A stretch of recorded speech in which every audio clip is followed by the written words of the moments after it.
Saya, Joko Widodo. Ini adalah kisah masa muda saya sewaktu memulai perjalanan hidup.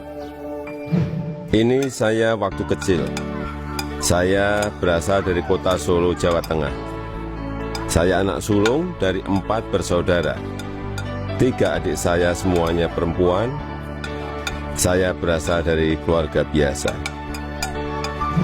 Kami berulang kali pindah rumah kontrakan, rumah sederhana yang mampu dibayar Bapak untuk tempat tinggal kami sekeluarga. Bapak berjuang untuk hidup kami dengan berjualan bambu dan kayu di pasar. Ibu sangat gigih membantu Bapak. Setelah selesai masak dan membereskan rumah, ia segera pergi ke lapak dagang Bapak untuk membantu mengikat bambu dan kayu. Mereka melakukan itu semua demi anak-anaknya untuk bisa sekolah. Mereka meyakinkan saya bahwa sekolah akan mampu mengubah hidup saya. Perjuangan dan usaha Bapak sangat menginspirasi saya. Usaha Bapak berjalan baik, dagangan makin laku, dan saya tahu Ibu mulai punya uang. Saya pun mulai nakal waktu itu. Saya sering iseng memanggil pedagang makanan apa saja yang lewat dekat rumah. Tukang siomay, tukang bakso, tukang jajanan pasar. Ibu pun terpaksa membayar apapun yang saya pesan. Suatu kali saya asal manggil saja, ada tukang lewat di depan rumah. Saya pikir jual kue pasar, ternyata tukang arang. Ibu muncul sebelum saya sempat berlari. Terpaksa ibu membelinya dan langsung menyodorkan bungkusan berisi arang untuk saya makan sambil berkata, "Ayo makan, habisin ya, kamu kan yang kepingin jajan." Suatu hari kami kena gusur pemerintah daerah karena daerah rumah kami akan dibangun fasilitas kota. Kami sekeluarga terusir begitu saja tanpa ada perhatian di mana kami akan tinggal. Kejadian ini membuat kami sekeluarga sangat terpukul. Kami terpaksa menumpang di rumah paman. Keadaan yang sulit membuat kami sekeluarga gigih berjuang lebih keras. Bapak menjadi sopir angkutan umum. Setelah sekolah, saya membantu ibu berjualan di pasar meneruskan usaha Bapak. Kami sekeluarga menjalani hidup tanpa mengeluh dan saling mengalirkan energi positif. Bersama-sama kami berjuang untuk tidak lagi menumpang. Kerja keras tidak pernah sia-sia. Bapak bisa membuka bengkel usaha kayu.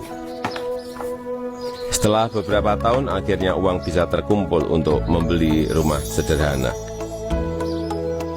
Tahun 1980, akhirnya saya memutuskan untuk kuliah di jurusan Teknologi Kayu, Kehutanan UGM.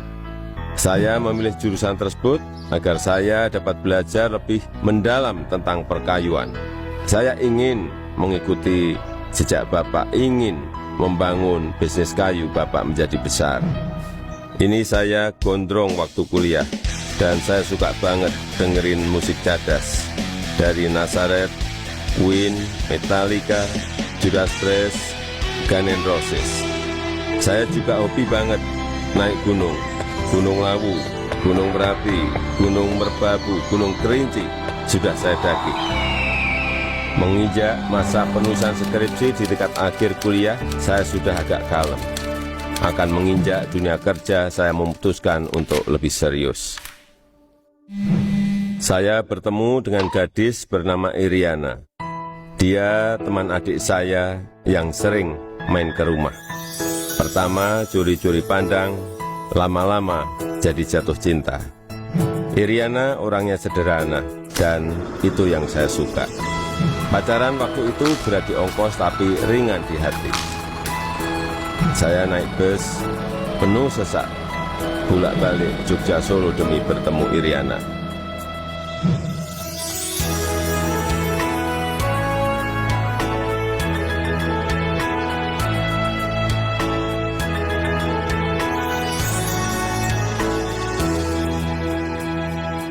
Lulus kuliah tahun 1985, saya melamar ke sebuah perusahaan kertas di Aceh. Setelah diterima, saya baru tahu akan ditempatkan di hutan rimba Pekerjaan saya adalah mempersiapkan persemaian pinus untuk kemudian ditanam di lapangan di hutan-hutan yang gundul. Beberapa bulan setelah itu saya kembali ke Solo untuk menikahi Iriana dan menyiapkan keberangkatan kami ke Aceh. Masa awal pernikahan kami berada di dalam hutan rimba selama 2,5 tahun. Pada tahun kedua, Iriana sudah dalam kondisi hamil dan kita memutuskan untuk melahirkan anak pertama kami di Solo.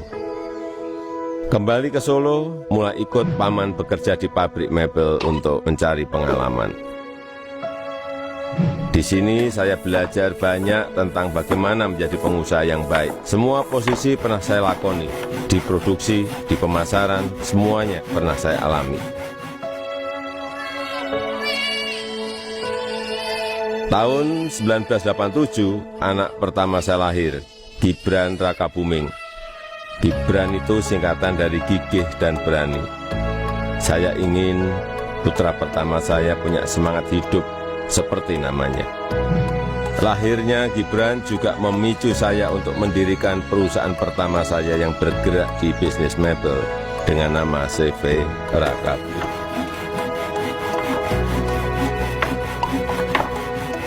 Tapi ternyata menjadi pengusaha bukanlah sesuatu yang mudah. Saya pernah habis ditipu. Barang sudah dikirim tapi tidak dibayar.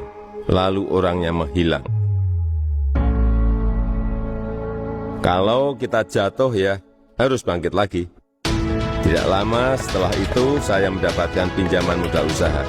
Dengan semangat untuk bangkit dan berkembang, saya bergerak cepat untuk mencari pesanan sampai luar negeri dengan cara ikut pameran-pameran mebel. Hasil usaha saya mulai terlihat, kantor tidak pernah sepi dari kunjungan pembeli. Di sini saya bertemu dengan pembeli dari Prancis bernama Bernard Jan. Dia yang memberi sebutan Jokowi untuk saya, untuk membedakan Joko Widodo dengan Joko-Joko lainnya yang banyak beliau kenal. Sejak saat itu, orang-orang lingkungan pengusaha mebel mulai memanggil saya Jokowi. 2 anak saya lahir setelah keadaan ekonomi keluarga membaik. Kahiyang Ayu dan Kaisang Pangarep.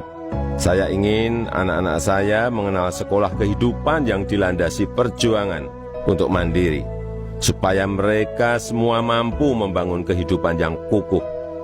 Keluarga adalah sumber kekuatan terbesar bagi saya.